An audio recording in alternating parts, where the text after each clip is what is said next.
Film शुरू होती है लॉस एंजलिस में, जहां 1920 के दौरान की कहानी दिखाई जाती है, जहां मैनुअल मैनी टोरेस, जो एक मेक्सिकन इमिग्रेंट और इंस्पायरिंग फिल्म मेकर होता है, जो फिल्मों में अपना करियर करने के लिए फिल्म इंडस्ट्री में छोटे मोटे काम कर रहा होता है। शुरू में हमें किनोस्कोप स्टूडियो के एग्जीक्यूटिव डॉन विलेज के घर पर एक ज़बरदस्त पार्टी दिखाई जाती है। वहाँ मैनी न्यू जर्सी की एक तेर तर्रार और महत्वाकांक्षी अभिनेत्री नेली लॉरॉय से मिलता है। फिर दोनों एक रूम में जाके ड्रग्स लेते हैं, और ड्रग्स लेने के बाद जब दोनों नशे में होते हैं तब दोनों अपनी अपनी ड्रीम्स एक दूसरे को बताते हैं, जिसमें मैनी फिल्म इंडस्ट्री में कुछ बड़ा करने की अपनी इच्छा प्रकट करता है, जबकि नेली खुद को एक स्टार घोषित करती है। जैसे ही पार्टी खत्म होती है, मैनी एक दयालु लेकिन परेशान फिल्म स्टार जैक कॉनरॉड से मिलता है और उससे दोस्ती करता है, जिसकी पत्नी ने अभी अभी उसे तलाक दिया होता है।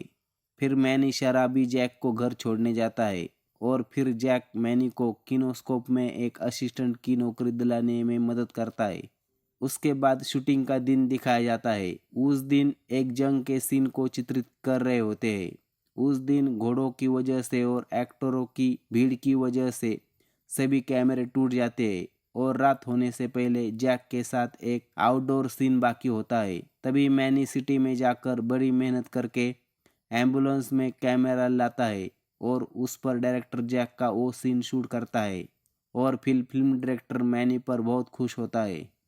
पार्टी में तड़क भड़क से नाचने वाली नेली को देखकर उसे वेलेज के स्टूडियो के लिए एक फिल्म में एक्टिंग के लिए एक रोल दिया जाता है। फिर शूटिंग के दौरान नेली इतना अच्छा एक्टिंग करती है कि वह फिल्म के मेन एक्ट्रेस कॉन्सेंट मूर को एक्टिंग में बुरी तरह से हरा देती है, और फिर उसके बाद नेली एक फेमस एक्ट्रेस बन जाती है।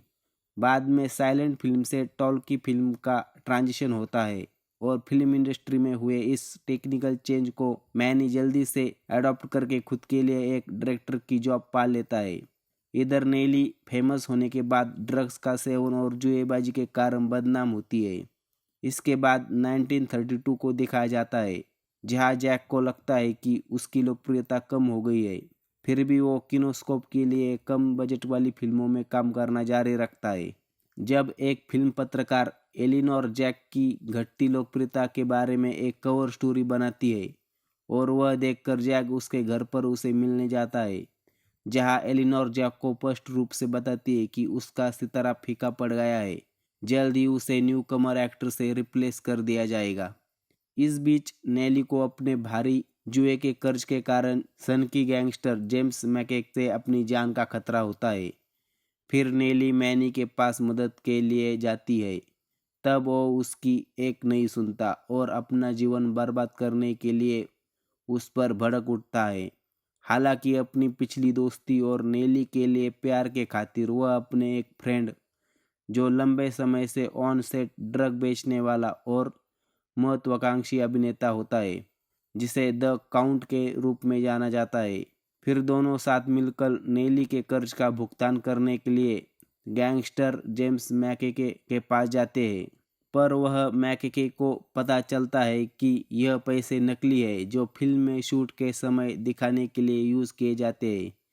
जब इसका मैकेके को पता चलता है तब वह उन्हें मारने का प्रयास करता है, लेकिन मैनी और उसका दोस्त वहाँ से भाग जाते हैं।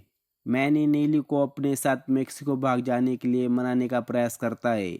वह शुरू में विरोध करती है, अपने भाग्य को स्वीकार करना चाहती है, लेकिन अंत में वह उसके साथ जाने के लिए तैयार हो जाती है और सहमत हो जाती है।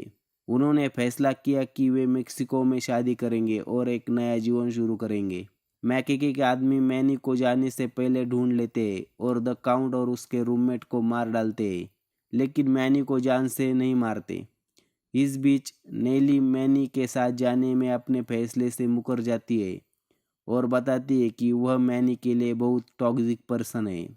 इसके साथ ही जैक अपने करियर की स्थिति यानी साइलेंट एरा के पतन पर निराश होता है और शांति से अपने होटल के कमरे में जाता है और खुद को एक गोली मार लेता है।